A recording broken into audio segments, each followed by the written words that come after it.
Ya, baik. Bismillahirrahmanirrahim. Assalamualaikum warahmatullahi wabarakatuh. Ya, apa kabarnya antum hari ini? Alhamdulillah, luar biasa. Allahu Akbar. Yes. Ya, tetap semangat. Ya, hari ini insyaallah kita akan melanjutkan materi yang kemarin, yang minggu kemarin, tentang teorema Pythagoras. Ya, tentang teorema Pythagoras. Jadi antum ingat ya, rumusnya ada 3 rumus ya dalam mencari sisi-sisi yang berkaitan dengan teorema Pythagoras. Ya, ada yang mencari sisi miring, yaitu sisi terpanjang. Kemudian ada yang mencari sisi terpendek dan ada yang mencari sisi yang sedang.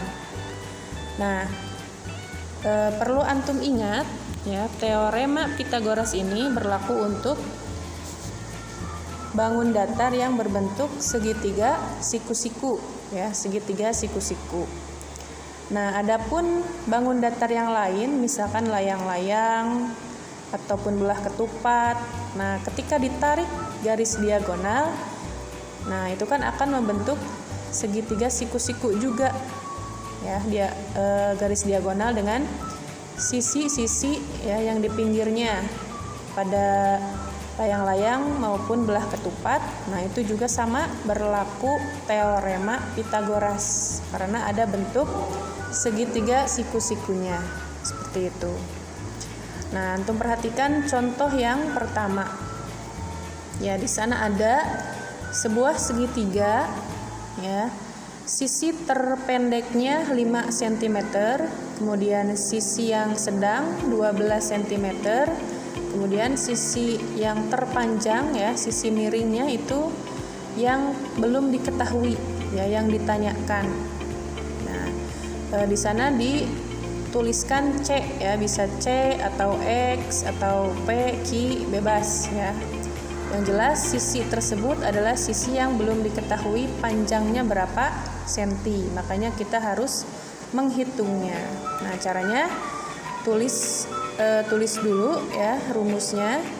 Karena ini mencari sisi miring ya, sisi terpanjang, maka rumusnya ditambah ya. C sama dengan akar dari A kuadrat ditambah B kuadrat. Nah, kita masukkan ya, substitusikan angkanya. A ini bisa 12 atau 5 ya. Misalkan 12 ya, 12 kuadrat, 12 pangkat 2 ditambah 5 pangkat 2. Kemudian 12 pangkat 2 kan artinya 12 kali 12 ya, hasilnya 144. Kemudian 5 pangkat 2 hasilnya 25 ya, 5 kali 5 25. Kemudian ditambahkan ya, dijumlahkan 144 ditambah 25 yaitu 169 ya, 13 cm. Dari mana? Dari akar dari 169. Jadi berapa dikali berapa hasilnya 169. Jawabannya 13 ya. 13 kali 13 169. Jadi C-nya atau sisi yang ditanyakannya ya adalah 13 cm. Nah, itu kan mencari sisi yang terpanjang ya, sisi miring atau hipotenusa ya istilah lainnya. Kemudian contoh yang selanjutnya, ada sebuah segitiga siku-siku ya, yang diketahui sisi terpendek 7 cm, kemudian sisi terpanjang 25 cm. Nah, sisi sedangnya yang ditanyakan.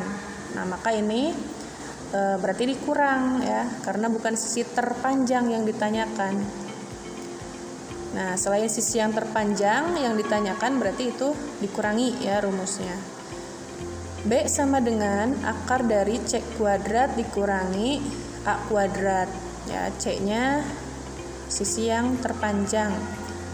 25 kuadrat dikurangi 7 kuadrat. Jangan kebalik ya, jangan 7 kuadrat ya, karena Yang pertama ditulis itu pasti sisi yang terpanjang ya. 25 dengan 7 panjang, lebih panjang 25.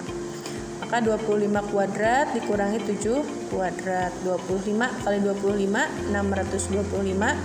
Kemudian 7 kali 7 49. Dikurangi hasilnya 576. Berarti akar dari 576. Berapa kali berapa? Hasilnya 576. Ya, antum kotret, antum cari yang sekiranya ujungnya 6 itu antara 4 ya, 4 dan 6 berarti ya, 24 atau 26. Nah, antum kotret. Setelah dikotret ya hasilnya 24 ya. Kalau tidak percaya coba antum kotret sendiri ya, 24 kali 24 hasilnya berapa. Nah, ataupun secara logika ya, ini kan B itu lebih pendek ya dari yang sisi miring, lebih pendek dari 25. Oh, kemungkinan 24 ya jawabannya. Seperti itu. Itu untuk mencari sisi yang belum diketahui ya. Baik tadi yang ditanyakannya yang sisi miring, yang sisi terpanjang, maupun yang sisi selain sisi miring ya. Mencari A atau mencari B. Seperti itu caranya ya, perbedaannya. Nah, kemudian tadi ya Ibu katakan selain segitiga siku-siku ada bidang datar lain yang berlaku teorema Pythagoras ya. Bisa layang-layang, belah ketupat, ya, trapesium juga bisa. Ketika ada garis tambah atau di sini ada garis diagonal, ya itu akan membentuk adanya segitiga siku-siku. Nah, maka berlaku juga teorema Pythagoras ya dalam perhitungan ini. Nah, ini misalnya yang dicari berapakah panjang sisi P dan Q. Ya, kita tahu dalam layang-layang sifat-sifatnya ini diagonal, yang garis tegak yang ini ya, yang atas dengan yang bawah sama-sama 8 cm gitu ya. 8 cm. Karena kan biasanya seimbang ya kalau layang-layang. Kemudian sisi P-nya ya, sisi P ini ada 2 yang sama. Kemudian sisi Q ini sama ya panjangnya, berarti atas sama bawah. Nah, maka kita mencari sisi P. Nah, kita fokus ke segitiganya. Ada segitiga ya dengan sudut siku-sikunya yang di tengah-tengah itu ya. Antara satuan titik atau titik pertemuan antara diagonal 1 dengan diagonal 2. Nah, itu menjadi sudut siku-siku sebuah segitiga siku-sikunya. Ya, antum bisa perhatikan di gambar. Nah, kita mencari P. P ini sisi miring ya dalam segitiga siku-siku. Oh, maka ditambah rumusnya. P sama dengan akar dari A kuadrat ditambah B kuadrat. Nah, berarti P sama dengan akar 6 kuadrat ditambah 8 kuadrat. 6 kuadratnya 36. Kemudian 8 kuadratnya 64. Jadi akar 100. Berapa kali berapa? Hasilnya 100. Berarti 10 ya jawabannya, karena 10 kali 10 100. Itu harus jeli ya dalam menghitung akarnya. Kemudian yang Q sama ya, itu sisi miring, sisi terpanjangnya dalam segitiga siku-siku yang berlaku. Maka ditambah juga akar dari A kuadrat ditambah B kuadrat. Akar 15 kuadrat ditambah 8 kuadrat. 15 kali 15 hasilnya 225. Kemudian 8 kali 8 64. Nah, ditambahkan 225 ditambah 64 hasilnya 289. Akar dari 289 yaitu 17 cm ya, karena 17 dikali 17 hasilnya 289. Tuh ya yang untuk hari ini itu yang antum harus pahami ya, cara menghitungnya seperti itu.